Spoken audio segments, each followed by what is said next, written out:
অভাবে পড়লে মানুষ চেনা যায়। একবার অভাবে পড়ে দেখেন আপনার পাশে কাউকে পাবেন না। ভাই বোন, মামা, চাচা, এমনকি নিজের মা বাবাও পাশে থাকে না। নিজের সুখ দুঃখের কথা কারো কাছে শেয়ার না করাই ভালো। সবাই শুধু মজা নিতে পারে উপর থেকে, কিন্তু কেউ বিপদে আপনার পাশে এসে দাঁড়াবে না। সো হ্যালো এভরিওয়ান, আসসালামু আলাইকুম, welcome to my page Trishna's daily blog. শরীরটা কয়েকদিন থেকে এত খারাপ, ভয়েসটা অনেক বেশি খারাপ, আর ওয়েদারটা এত বেশি খারাপ ছিল যে সবারই সর্দি কাশি লেগেই আছে। আর আমার ভয়েসটাও একদম বসে গিয়েছে, ভয়েস ওভার দিতেই সমস্যা হচ্ছে। তারপরও ভিডিও যেহেতু দিতেই হয় আপনাদের সঙ্গে, এই জন্য আমার ভয়েসটা একটু ইগনোর করে নেবেন। তো আজকে শুরু করছি আমার সকাল থেকে একটা ব্লগ। সকালবেলা রান্না করে এসে দেখি আমার শাশুড়ি রুটি তৈরি করেছে, এগুলো একটু সেঁকে নিচ্ছি সকালে নাস্তার জন্য। আমার শ্বশুর সকালবেলা নাস্তা করে কলেজে চলে গিয়েছেন, এন্ড আমরা এবার নাস্তা করব। তো আমি সেঁকে নিলাম, নিয়ে তারপর আমরা সকালে নাস্তা করতে চলে আসলাম। আজকে রুটি দিয়ে গরু গোস্ত ভুনা করেছিল, সেটা খেয়েছি। আর সাথে ছিল পিঠা। এর আগের দিন পিঠা তৈরি করেছিলাম আমি, দুধকুলি পিঠা। এটা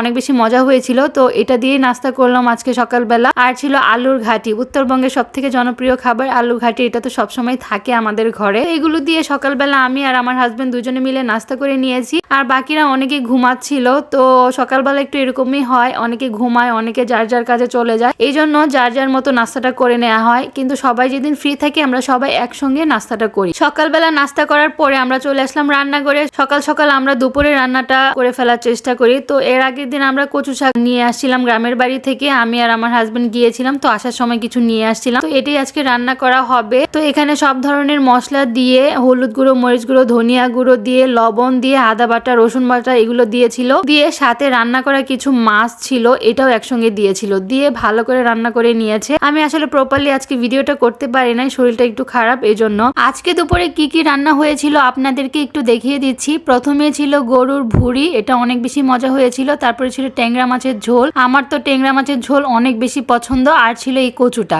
এই কচুটা একদম মিলিয়ে একটু হয়ে গিয়েছে। তো এগুলো দিয়ে আমরা দুপুরের খাবারটা খেয়েছিলাম। তারপর বিকেল বেলা শাশুড়ি বলছে কি নাস্তা তৈরি করা হবে, কি নাস্তা তৈরি করা হবে। বিকেল বেলা নাস্তাটা নিয়ে অনেকটা ঝামেলায় পড়তে হয়। অনেক চিন্তা ভাবনা করে ভাবলাম যে বাসায় যেহেতু তাল আছে, তো তালের বড়া বানানো যাক। তো আমার শাশুড়ি তালের বড়া বানিয়ে নিচ্ছে। এখানে তাল দিয়েছে, আটা, ময়দার গুঁড়ো, সব গুঁড়ো একসঙ্গে দিয়ে চিনি দিয়েছে পরিমাণ মতো। এটা তো খুবই সহজ, আপনারা সবাই পারেন। এটা তালের সিজন আসলে সবাই খায়, অনেক একটা জনপ্রিয় সবার কাছে। তো এবার ভালো করে মাখিয়ে নিয়ে তেলে ভেজে নিচ্ছে। আর এটা আজকে জানি একটু কেমন হয়ে গিয়েছিল, একটার গায়ে আরেকটা লেগে যাচ্ছিল কেন জানি। তো যাই হোক, এটা অনেক বেশি মজা হয়েছিল, তুলতুলে হয়েছিল। এখানে একটু বেশি করে আটা দিলে অনেক নরম হয় এন্ড সফট হয়, একটু তুলতুলে হয়। আর আমার শাশুড়ি এখানে একটু মরিচের গুঁড়ো দিয়েছিল, একটু ঝাল ঝাল মিষ্টি মিষ্টি লেগেছিল, খুবই ভালো লেগেছিল। তো আপনারা চাইলে একটু মরিচের গুঁড়ো এখানে অ্যাড করতে পারেন, তাহলে অনেক বেশি মজা হয়। তো আজকে বিকেলের নাস্তা এগুলোই ছিল। এখানে তালের বড়া ছিল, আর আমি একটু পুলি পিঠা বানিয়েছিলাম, ওইটা ছিল। তো এগুলো দিয়ে আজকে আমরা বিকেলের নাস্তাটা করে নিয়েছিলাম। সবাই মিলে একসঙ্গে থাকলে সবকিছু করতে খেতে অনেক বেশি ভালো লাগে, কাজ করতেও যেমন ভালো লাগে,